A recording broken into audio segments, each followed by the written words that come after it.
할렐루야. 네. 우리가 히브리서를 통해서 11장을 통해서 우리가 믿음의 조상들, 믿음의 영웅들을 살피고 있는데요. 오늘은 이삭입니다. 이삭. 이삭은 이 믿음의 전당에 나오는 사람들 가운데 좀 특이한 사람입니다. 그의 활동이 두드러져서 특이한 게 아니라 사실은 그 반대입니다. 그의 삶이 별로 특징적인 것이 없어서 그래서 좀 특이하다는 거죠. 즉 믿음의 전당에 나오는 다른 믿음의 영웅들에 비해서 그의 삶은 별로 그렇게 내세울 것이 없습니다. 특별히 이삭을 중심으로 해서 그의 아버지와 그의 아들을 비교해 보면 더더욱 그의 모습이 작아 보이죠. 그의 아버지인 아브라함은 믿음의 아버지, 믿음의 조상, 믿음의 영웅이죠. 그의 자녀인 야곱도 이스라엘 12지파의 조상이 될 정도로 영적으로 탁월한 그런 믿음을 가진 사람입니다. 근데 두 사람 사이에 끼어 있는 아브람과 야곱 사이에 끼어 있는 이삭은 별로 특징이 없어요. 밋밋하게 보이는 삶을 살았습니다. 그저 그렇게 세월이 흘러가는 대로 흘러가며 산 것 같은 느낌이 듭니다. 그때도 살기는 제일 오래 살았어요. 아브람이 175세, 야곱이 147세, 요셉이 110세로 죽었는데 이삭은 180세를 향수하고 죽었습니다. 그런데 성경 창세기에 보면은 아브라함이나 야곱이나 요셉 같은 사람들은 많은 지면을 할애하여 그의 삶을 기록하고 있는데 이삭은 상대적으로 짧게 잠깐 언급되어 있습니다. 그렇게 볼 때 이삭의 삶은 뭔가 크게 드러날 것이 없는 그런 삶인 것 같이 보이는 것이죠. 그래서 저는 어떤 면에서는 이삭의 삶이 오늘날 살아가는 우리의 삶과 참 비슷하다 하는 생각이 듭니다. 그게 또 위로가 되는 것 같아요. 오늘 현대인들을 보면은 대부분 어떻습니까? 크게 두드러지는, 그렇게 드러나는 그런 것이 별로 없는 삶을 살고 있지 않습니까? 네, 다람쥐 쳇바퀴 돌리듯이 그렇게 하루하루가 별로 특징이 없는 그런 삶을 사는 것이 오늘날 현대인들의 특징입니다. 하루하루 특별한 일도 없고 주를 위해 뭔가 영웅적인 그런 행위를 한 것도 없는 그런 삶을 살면서 우리는 자괴감이 들 때가 많아요. 자괴감. 네. 우리 애기들은 여기 사탕이 있는데 좀 사탕 주면 좀 좋을 것 같습니다. 그래서 우리가 자괴감이 들 때가 많아요. 자괴감이. 그래서 내가 이렇게 특별히 하나님께 별로 하는 일 없이 이렇게 살아도 되는가? 나 같은 삶을 하나님이 인정해 주실까? 이런 삶이 우리가 생각이 들 때가 많지 않습니까? 그죠? 예, 그래서 그게 아니고요. 여기 좀 과자하고 같이 놔둔 과자하고 같이 놔둔 그 밑에 전자레인지 앞에 그래서 우리가 별로 그렇게 특별히 없는 삶이에요. 그래서 현대인의 삶이 보면 하루하루가 좀 루틴한 똑같은 그런 느낌이 드는 삶이 있잖아요. 그죠? 그래서 내 같은 삶은 하나님 인정하실까? 이런 생각이 들 수가 있어요. 그런데 우리가 이삭의 삶을 보면서 이삭도 그렇게 드러나는 게 없는 삶인데 이삭이 믿음의 전당에 이름이 당당히 올라가 있는 걸 보면서 우리는 위로가 되는 거죠. 위로가. 이삭 같은 사람도 이렇게 믿음의 전당에 이름이 올라가 있는데 나도 하나님 앞에서 이름이 기억될 수 있겠구나 하는 생각이 들 수 있습니다. 자, 여러분, 이삭의 믿음은 어떤 믿음일까요? 한마디로 말하면은 하나님의 섭리를 인정하는 믿음이라고 말할 수 있습니다. 하나님의 섭리를 인정하는 믿음. 이삭의 특징이 그렇게 두드러진 건 없지만 하나님의 섭리 앞에서는 그는 그 섭리를 받아들이고 인정하는 모습을 보였어요. 예를 들어 아버지 아브라함이 이삭을 죽이려고 했을 때 이삭은 얼마나 당황했겠습니까? 그죠? 그렇지만 이삭은 반항하지 않고 누워 있었어요. 이삭의 나이가 대충 한 15세에서 20세 정도로 봅니다. 15세에서 20세 정도. 아브라함은 100세가 넘었죠. 이삭이 반항하려고 하면 얼마든지 반항할 수 있었겠죠. 그러나 이삭은 가만히 누워서 아버지가 칼을 들 때까지 누워 있었습니다. 이삭은 반항할 수 있었지만 하나님의 뜻에 자신을 맡기고 누워 있었던 것이죠. 또 노년에 이삭이 자기 아들들을 축복할 때 보면은 하나님의 섭리와 뜻을 따라서 그들 출생의 순서가 아닌 하나님의 선택하신 순서대로 축복을 하는 것이죠. 에스와 야곱이 이삭의 아들인데 쌍둥이입니다. 근데 에스가 잠깐 일찍 나왔어요. 조금 일찍 나왔어요. 그래도 에스가 장자죠. 그래서 장자의 축복을 에스에게 해야 되는데 오늘 성경은 무엇이라고 이야기하느냐? 위에 한번 읽어볼까요? 믿음으로 이삭은 장차 있을 일에 대하여 야곱과 에스에게 축복하였으며, 이게 믿음으로 그렇게 축복했다고 이야기합니다. 야곱을 먼저 축복했다. 즉 야곱을 에서보다 더 장자로 축복했다. 이걸 믿음이라고 이야기합니다. 근데 여러분 이걸 보면서 좀 이해가 안 되죠. 왜냐하면은 이삭은 믿음으로 그래 축복한 게 아니고 속았어. 야곱이 털장갑 끼고 에서 흉내내서 속았어. 이렇게 축복했거든요. 이게 좀 이상하다는 생각이 듭니다. 근데 성경 기자는 그것을 그의 믿음이라고 이야기합니다. 우리가 이걸 이해하려면 이삭의 삶을 좀 더 살펴봐야 될 필요가 있죠.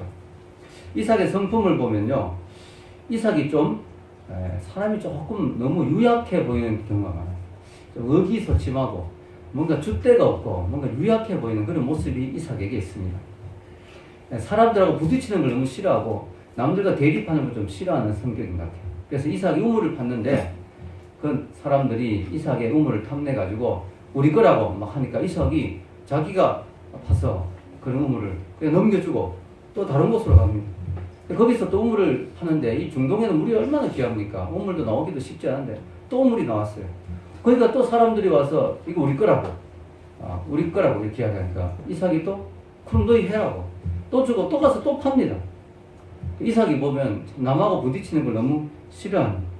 이삭의 삶을 쭉 보면 이삭의 업적은 우물 3개 판 것밖에 없어요. 평생 뭐 특별히 한 게 없어요. 우물 3개 판 것밖에 없어요. 자, 이삭은 적극적으로 땅을 차지하려고 막 애쓴 모습도 없고 자신이 이룬 업적을 어떻게든지 지키려고 한 노력도 없었어요. 그냥 남이 달라고 하면 주고 누가 침범해 오면 물러나고 이렇게 현실과 상황에 맞춰 최대한 순탄하게 살아가고자 노력했습니다. 결혼할 때도 보면요, 야곱은 되게 적극적이죠. 라헬을 차지하기 위해서 7년을 일했는데 라반에게 속아서 라헬의 언니하고 결혼하게 됩니다. 그러니까 또다시 라헬을 위해서 또 7년을 일하는 그런 14년을 연애를 위해서 여인을 얻기 위해서 하는 모습을 보입니다. 근데 이삭은 그런 거 없어요. 그냥 자기 아버지가 넓은 정을 통해서 구해온 여자와 그냥 군말 없이 결혼합니다. 되게 수동적이에요. 수동적. 성경을 연구하는 학자들, 특히 심리학자들은 이삭이 왜 이런 성품을 가지고 있는가에 대한 답으로 모리아산 경험을 이야기합니다. 이 모리아산에 아버지하고 올라가는데 아버지가 갑자기 자기를 묶어서 죽이려고 하는 거예요. 이삭이 반항은 하지 않았지만 상당히 충격을 받았다는 거예요. 자기를 크게 금지옥욕 그렇게 사랑하던 아버지가 갑자기 칼을 빼들고 자기를 죽이려고 하니까 너무 충격을 받은 거예요. 그래서 트라우마가 생겼다는 거죠. 그래서 이삭이 그때부터 좀 겁이 많고 소심하고 뭘 잘 못 믿고 사람을 잘 못 믿고 그런 성격이 되었다는 거죠. 두려움이 많아지고 하나님과의 관계도 좀 힘들었을 것 같아요. 하나님에 대한 신뢰도 많이 무너지는 그런 면이 있지 않겠는가. 이걸 어떻게 알 수 있느냐? 성경에 보면 아브라함이 이삭을 바치려고 하다가 하나님이 스탑했잖아요. 스탑 막으셨잖아요. 그래서 칼을 내려놓고 이삭은 살아났어요. 그리고 두 사람이 내려왔는데 성경에 그 두 사람이 내려온 장면을 창세기의 원어를 보면 두 사람이 왔기 때문에 복수가 쓰여져 있는데 단수가 쓰여져 있습니다. 그 왜 그러냐? 성경학자들은 이야기하기를 아브람과 이삭이 내려오긴 내려왔는데 두 사람이 멀찍이 떨어져서 내려왔다. 그래서 단수가 쓰여졌다.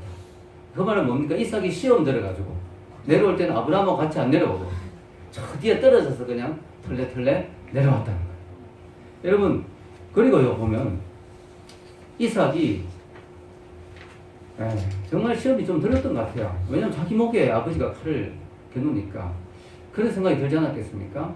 도대체 아들을 바치라고 하는 하나님이 어떤 하나님이냐? 그리고 우리 아버지는 도대체 어떤 아버지길래 하나님 바치라고 했다고 그렇게 아들을 잡아 바치는 아버지가 있느냐? 신앙생활에도 꼭 저렇게 별나게 해야 되느냐?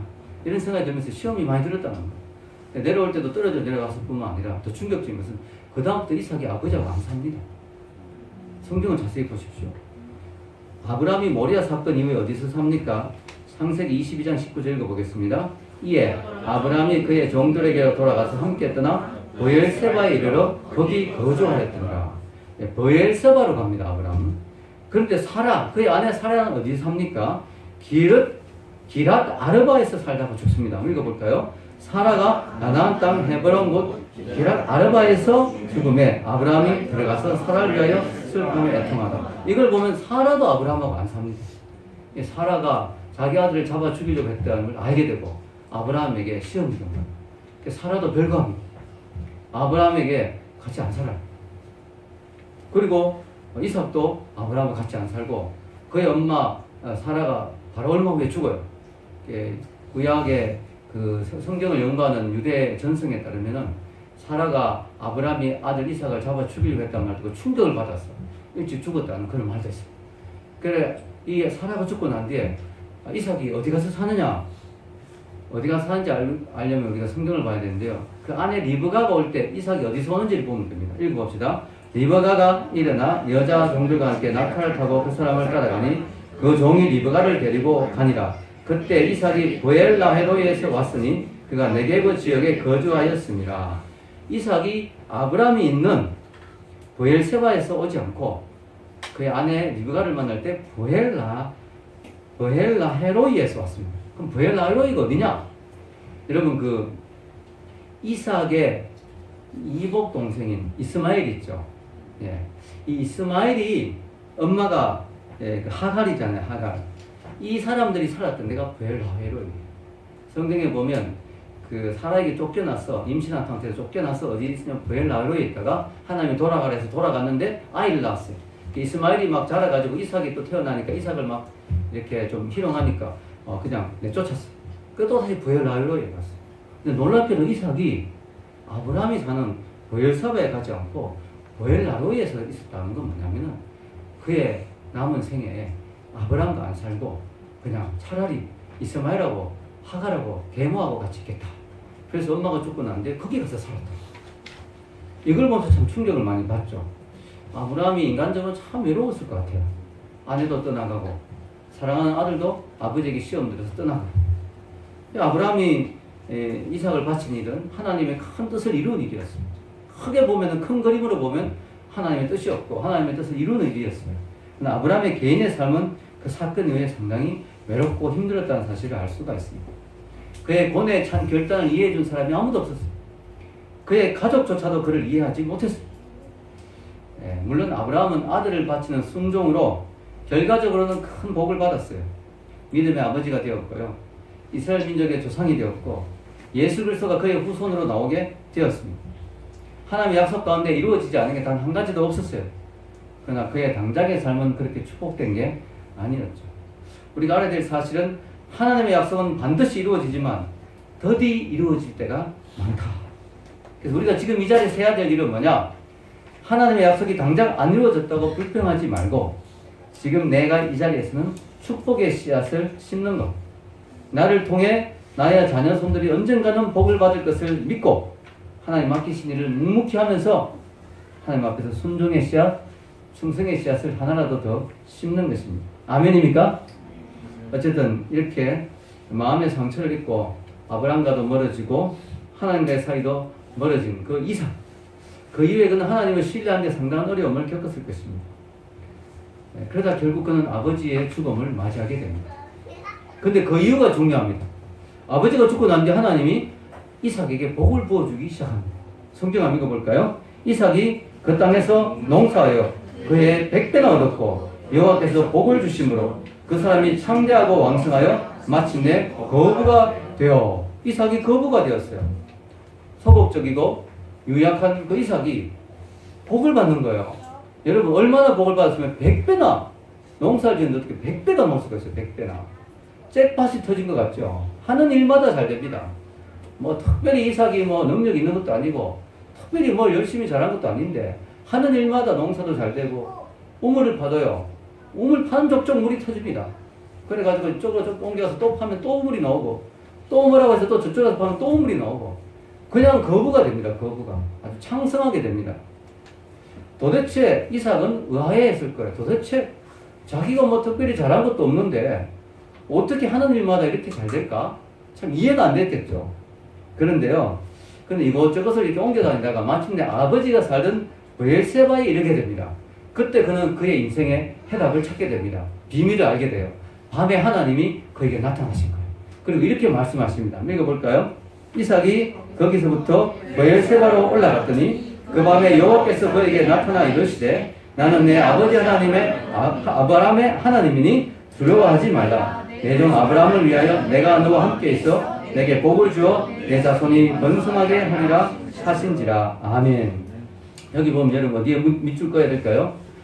내 종 아브라함을 위하여 내가 너와 함께 있어 내게 복을 준다. 여러분 이삭이 복 받았던 이유가 누구 때문에요? 아브라함 때문이었던 거예요. 아브라함의 헌신과 결단과 믿음과 순종과 그 엄청난 희생 때문에 하나님이 작정하고 그냥 아들 이삭을 밀어주신 거예요. 아브라함에게 주시려고 했던 복을 다 쏟아부어 주신 것이죠. 여러분 이게 바로 이삭이 만사형통되었던 배경이었습니다. 여기서 이삭은 비로소 아버지의 신앙을 이해하게 되는 거예요. 자기 아버지가 괴짜였고 정말 광신도였고 미친 사람이었다고 생각했는데 그 말도 안 되는 그런 희생과 헌신을 하는 그 아버지가 이해가 안 됐는데 그는 이해가 되기 시작하는 거죠. 아, 이게 하나님 보시기엔 너무 귀한 순종의 행위였구나. 아들까지 바치는 그 아버지의 헌신과 믿음이 너무나 엄청난 일이었구나. 하나님 보시기엔 너무 아름다운 모습이었구나. 그의 마음속에 짐이 이제 내려놓게 된 것이죠. 그리고 아버지는 이미 돌아가셨지만 그의 마음속으로 아마 아버지와 화해했을 것입니다. 아버지의 희생과 헌신과 결단이 결코 헛된 것이 아니었음을 그가 깨닫게 된 것이죠. 그로 인해 자기가 복을 받게 된 걸 알게 되었기 때문에 그는 한편으로는 아버지께 감사하는 마음이 생겼을 것입니다. 여러분 우리도 마찬가지입니다. 우리 부모님의 신앙을 우리가 이해하지 못할 때가 있죠. 부모님의 믿음이 정말 귀한 줄 잘 모를 때가 있습니다. 그럼 우리는 나중에 깨닫게 됩니다. 그분들의 희생과 헌신과 결단과 노력 때문에 내가 이렇게 복을 받게 되었구나 하는 걸 우리가 깨닫게 되죠. 여러분 이 말씀을 들으면 여러분 어떤 생각이 듭니까? 나도 이런 부모가 있었으면 그런 생각이 들죠. 근데 여러분 생각을 바꿔야 돼요. 그런 생각은 은혜가 안 돼요. 나도 이제 이런 부모가 되어야 되겠구나. 아멘. 내가 이런 부모가 되면 내 때는 힘들어도 내 자녀 손부터 복을 받을 거 아니에요. 아멘. 그래서 이런 말씀을 그렇게 적용해야 돼요. 나는 왜 이런 부모가 없어? 이렇게 생각하지 말고 내가 이제 이런 부모가 되어야 되겠구나. 나를 통해 자녀가 복을 받는 그런 부모가 되어야 되겠구나. 아멘. 여러분 이렇게 신앙을 회복하던 이삭은 노년에 다시 한번 하나님의 기쁜 뜻과 섭리를 깨닫게 된 사건을 경험하게 되죠. 그게 바로 아들에게 축복 기도를 할 때 그런 경험을 하게 됩니다. 구약 성경에 보면 하나님이 축복할 수 있는 권리를 주신 두 종류의 사람이 있죠. 하나는 제사장, 하나는 아버지, 가정의 아버지. 가정의 제사장으로 하나님 인정하십니다. 그래서 그 두 부류의 사람은 축복할 수 있는 권리가 있었어요. 그 제사장이 하나님의 이름으로 백성들을 위해서 기도해주면 복이 임했어요. 그리고 그 아버지가 자녀들에게 축복 기도를 해주면 그 축복 기도가 이루어졌어요. 그런 특권을 주신 거죠. 자, 이삭이 이제 나이가 들었습니다. 자기가 죽기 전에 이 권리를 행사하고 싶었어요. 자녀를 불러서 축복 기도를 해주기를 원했어요. 근데 원래 이 축복 기도 할 때는 자녀를 다 불러야 되거든요. 집안에 통지하고 다 불러야 되는데 이삭은 S만 부릅니다. S만. 이게 좀 이삭의 좀 잘못된 부분이죠. 이삭이 S를 편애했어요. 편애했기 때문에.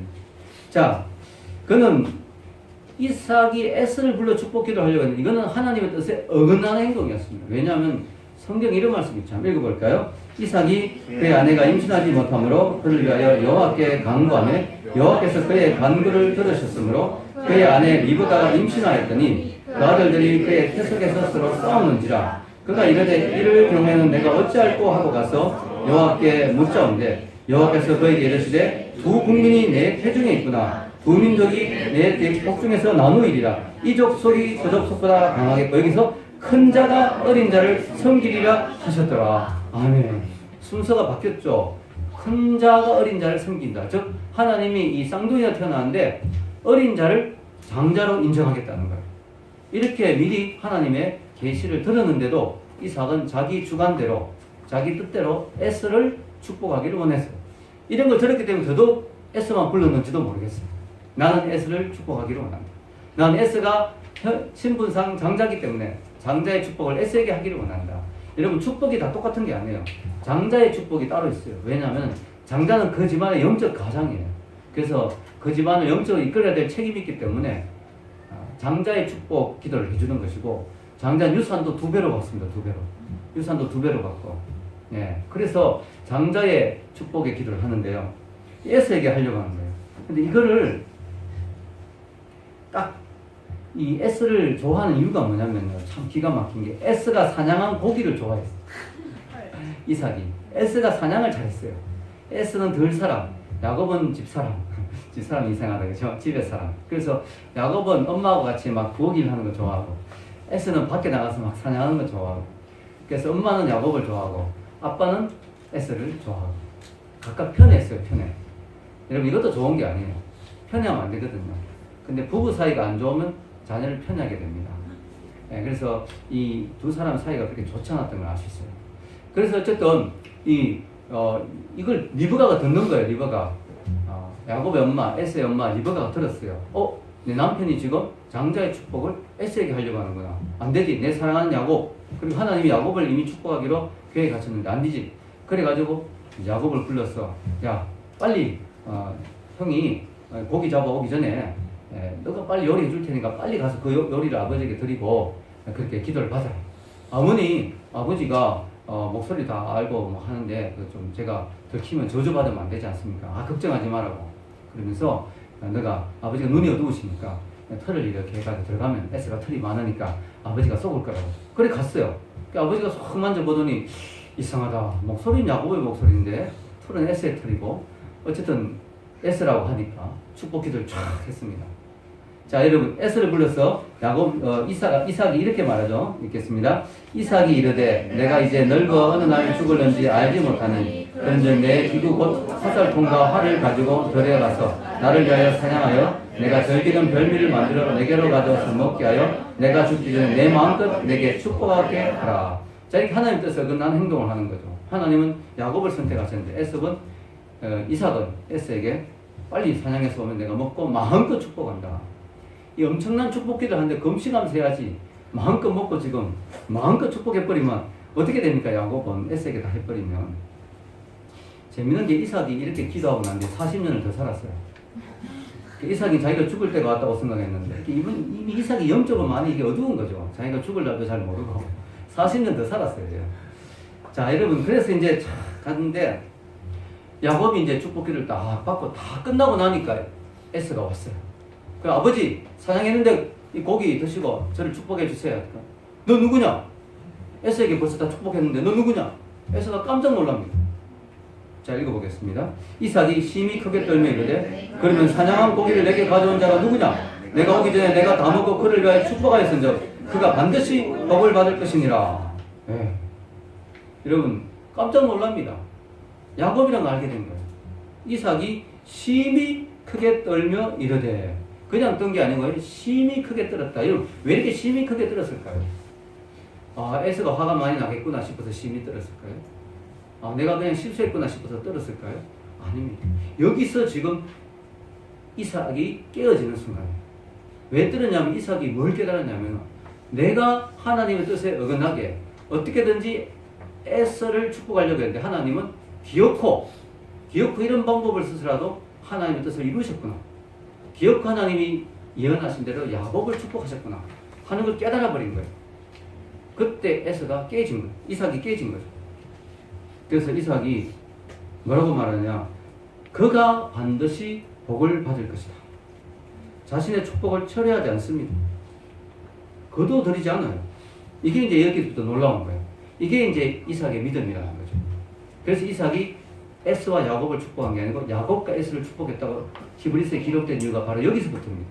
여기서부터 이삭이 단호해집니다. 에스가 웁니다. 뭐라고 이야기합니까? 읽겠습니다. 에스가 아버지에게 이르되 내 아버지여, 아버지가 빌 복이 이 하나뿐이니까 내 아버지여 내게 축복하소서, 내게도 그리하소서 하고 소리를 높여 우니, 야, 이 덜 사나이, 이 정말 멋있는, 정말 이 남성다운 이 에스가 우는 모습을 생각해 보십시오. 애통하게 웁니다. 근데 여러분, 여기서 저는 옛날에 이해가 안 됐어요. 아니, 에스가 이렇게까지 울면 뭐 기도해 주는 게 뭐 어려워요, 그죠? 용성이한테 기도해 주고 난 뒤에 또 민준이가 오면 또 민준이도 기도해 주고, 목사가 마음대로 축복기도 해주면 되는 거 아니에요. 축복기도 많이 해줄수록 좋은 거죠. 그런데 이삭은 절대로 축복기도 다시 안 해줍니다. 이 축복기도 장자의 축복기도, 즉 장자에게만 주시는 그 축복기를 안 합니다. 거둬들이지 않습니다. 하도 에스가 울고 그러니까 이삭이 기도해 주긴 해주는데 뭐라고 하느냐면, 여기 적어 놓진 않은데, 너는 칼을 믿고 생활하겠고 내 아우를 섬길 것이며, 그러니까 장자의 축복해 준 거 다시 컨펌하는, 다시 확인해 주는 기도를 하는 거지, 장자의 축복 기도를 안 해줍니다. 그냥 시원하게 한번 기도해 주면 될 것 같은데 안 해줘요. 이게 이삭의 믿음이에요. 여기서 이삭이 완전히 믿음을 회복하는 거죠. 그리고 하나님 앞에 하나님의 섭리를 깨닫는 거죠. 이삭의 믿음이 어떤 믿음이라고요? 섭리를 인정하는 믿음. 여기서 이삭이 하나님의 섭리를 인정하는 거죠. 아, 하나님이 하시고자 하는 일은 반드시 하시는구나. 내가 어떻게 할 수가 없구나. 이걸 받아들이는 것이 옳은 행동이구나. 이걸 깨닫게 되는 거예요. 그래서 야곱이 이제 에서 형이 자기를 죽이려고 한다는 말을 들었어요. 그래가지고 그 집을 떠나려고 하니까 이삭이 부릅니다. 부르고 다시 한번 기도해 줍니다. 이렇게 기도해 줄 수 있으면 에서에도 해줄 건데, 아니에요. 에서에게는 다시 안 해주고 야곱에게 다시 한 번 더 기도해 줄 때는 완전히 야곱인지 알면서도 완전히 장자의 기도를 해줍니다. 한번 읽어볼까요? 전능하신 하나님이 내게 복을 주시어 내가 생육하고 번성하게 하여 내가 여러 족속을 이루게 하시고 아브라함에게 허락하신 복을 내게 주시되 너와 함께 내 자손에게도 주사 하나님이 아브라함에게 주신 땅 또 내가 거류한 땅을 내가 차지하게 하시기를 원하노라. 완전히 아브라함에게 주신 그 축복의 영적 통로가 에스가 아닌 야곱에게 흘러가는 거예요. 야곱에게 아브라함의 축복을 주고 그 자손에게 주는 거예요. 이게 왜 중요하냐면 아브라함의 후손을 통해서 메시아가 나오거든요. 에스가 지금이야 뭐 장자인 우리 에스더, 차자인 리디아, 막내인 헤림이 골고루 기도해 줄 수 있고 큰 문제 없는데, 그때 당시에 상황에서는 이 에스는 이 언약의 축복에 못 들어가 버린 거예요. 언약 바깥의 백성을 밀려나 버린 거예요. 이게 아주 심각한 이야기죠. 그래가지고 이건 엄청난 거예요. 그래서 이 아브라함의 축복이 이제는 에스가 아닌, 장자인 에스가 아닌 야곱으로 흘러가 버린 거예요. 여기서 이 가문의 운명이 바뀌어 버린 거예요. 야곱의 가문과 에서의 가문이 완전히 운명이 바뀌는 거예요. 야곱의 가문은 이스라엘 가문이 돼버리고 에서의 가문은 완전히 그냥 에돔족 속으로 완전히 나가버린 거죠. 그래가지고요, 하나님이 나중에 모세에게 나타나실 때 자기를 소개할 때 아브라함의 하나님, 이삭의 하나님, 에서의 하나님 이렇게 안 하시고 야곱의 하나님으로 자기를 소개하십니다. 이 기도 때문에, 이 기도 때문에. 여기서 엄청난 역사가 일어납니다. 이삭의 믿음이 뭐냐? 하나님이 하시고자 하는 일을 하시는 것, 하나님의 뜻이라면 이루어지는 것, 하나님의 섭리라면 순종하고 받아들이는 것, 이게 이삭의 믿음인 것이죠. 여러분, 믿음이 뭐냐면요, 믿음이라는 것은 내 뜻과 맞지 않더라도 하나님의 뜻이면 인정하고 받아들이는 것, 그게 믿음이에요. 아멘? 예를 들어 결혼했는데 저희 집사람이 제가 마음에 안 들더라도 남편으로 하나님 주셨기 때문에 남편으로 인정하고 받아들인다. 아멘? 그게 믿음이에요. 제 아내도 마찬가지예요. 누리도 마찬가지고 제 시기도 마찬가지예요. 아멘? 그게 믿음이죠. 예. 그래서 여러분, 우리가 주신 것, 내 부모님 마음에 안 들잖아요. 마음에 안 들어도 뭐예요? 그냥 하나님이 주셨으니까 하나님 뜻이 있겠지. 그냥 받아들이는 거. 그게 믿음이죠. 여러분, 에스와 야곱이 아닌 야곱과 에스의 순으로 축복을 합니다. 그것이 히브리서에서는 믿음으로 인정을 합니다. 자, 결론을 내리겠습니다. 저는 오늘 이삭의 믿음을 같이 살펴보았는데요. 이삭은 아브라함의 아들이죠. 아브라함은 하나님의 특별한 약속과 축복을 받은 사람입니다. 하나님께서는 아브라함의 이름을 아브라함에서 아브라함으로 바꿀 때 다음과 같이 말씀하셨습니다. 읽어볼까요? 이제부로는 내 이름을 아브라함이라 하지 아니하고 아브라함이라 하리니 이는 내가 너를 여러 민족의 아버지가 되게 함이니라. 내가 너로 심히 번성하게 하리니 내가 내게서 민족들이 나게 하며 왕들이 내게로부터 나오리라. 내가 내 언약을 나와 너 및 내 대대 후손 사이에 세웠어 영원한 언약을 삼고 너와 내 후손의 하나님이 되리라. 아멘. 여기서 보면 우리 하나님이 아브라함과 언약을 세우실 때 아브라함에게만 세우신 게 아니고 아브라함 후손에게까지 대대로 이 언약을 세우신 걸 볼 수 있어요. 마찬가지입니다. 하나님이 여러분을 선택하셔서 여러분에게 구원을 베푸시고, 구원은 예수님과 결혼관계에 들어가는 거잖아요. 언약을 맺는 거죠. 하나님이 여러분의 하나님이 되시고 여러분이 하나님의 자녀가 되고 하나님의 구원을 받을 때 여러분 혼자 구원받는 게 아니에요. 하나님이 여러분을 택하시면서 여러분 앞으로 이루어질 가문, 그 가문의 모든 후손까지 하나님이 보시는 거예요. 아멘. 그게 보시는 거예요. 그래서 믿음의 명문가, 신앙의 명문가를 세우는 것이 중요한 것이죠. 여러분, 여러분이 하나님을 믿는 그 순간 여러분의 운명만 바뀐 게 아니라 여러분의 모든 가문의 후손의 운명까지 다 바뀌는 거예요. 아멘. 네, 그게 하나님의 놀라운 뜻이죠. 인간적으로 볼 때 이삭의 삶은 대단한 삶이 아니죠. 어떻게 보면 운명에 순응하고 크게 사고치지 않고 무난하게 그냥 보낸 것만으로 만족해야 될 그런 인생이었습니다. 근데 그의 삶도 하나님 보시기엔 소중한 삶이었어요. 왜냐? 하나님의 언약을 이루는데 쓰임받았고 또 하나님의 축복을 후손들에게 전달하는데 통로의 역할, 다리의 역할을 했기 때문에. 왜냐하면 아브라함의 하나님, 이삭의 하나님, 야곱의 하나님으로 넘어가야 돼. 이삭이 빠져버리면 못 넘어가잖아요. 빠져버리잖아요. 안 되잖아요. 우리도 마찬가지예요. 우리가 신앙적으로 뭔가 대단한 일을 하면 더 좋겠지만 그렇지 않아도 우리 믿음을 지키고 신앙을 까먹지 않는 것만 해도 큰 일을 하는 걸 수도 있어요. 왜냐하면 내가 그냥 믿음을 잘 지켰어. 내 가문에 믿음의 후손을 잘 세웠다면 그것만으로도 엄청날 수 있어요. 왜냐하면 내 당대에는 이삭처럼 그렇게 큰 일이 일어나지 않았더라도 그 다음 대에서 어떤 일이 일어날지 우리는 알 수 없거든요. 이삭도 보면 이스라엘, 야곱, 자기 아들 야곱 때에서 영적인 잭팟이 터졌죠. 12지파의 영적 조상이 되고 그 다음에 3대째에 가서 요셉에서 또 정치계의 거물이 나왔죠. 잭팟이 또 터졌습니다. 그런 일들이 역사가 일어나죠. 그래서 우리가 하나님의 역사들은 그렇게 언제 일어날지 모릅니다. 우리 자녀를 통해서 계속 일어날 수 있기 때문에 내가 해야 될 일은 뭐냐? 믿음의 가장으로서 신앙의 가문을 잘 세워서 내가 신앙 안 까먹고 믿음의 바톤을 잘 넘기는 거예요. 여러분 계주할 때 열심히 뛰어도 바톤 못 넘겨버리면 엉터리잖아. 지는 거잖아요. 바톤을 넘겨야죠. 내가 자녀를 잘 키워서 서울대 보내고 하버드 보내고 이게 성공이 아니고 믿음의 바톤을 잘 넘겨야 되는 거예요. 아멘. 그래야 그 자녀들이 또 바톤을 잘 봐서 그 다음 잘 넘기고 그 가운데 하나님의 역사가 일어나고 그 가문을 통해서 하나님 놀라운 일들이 일어나고 그렇게 되는 거예요. 여러분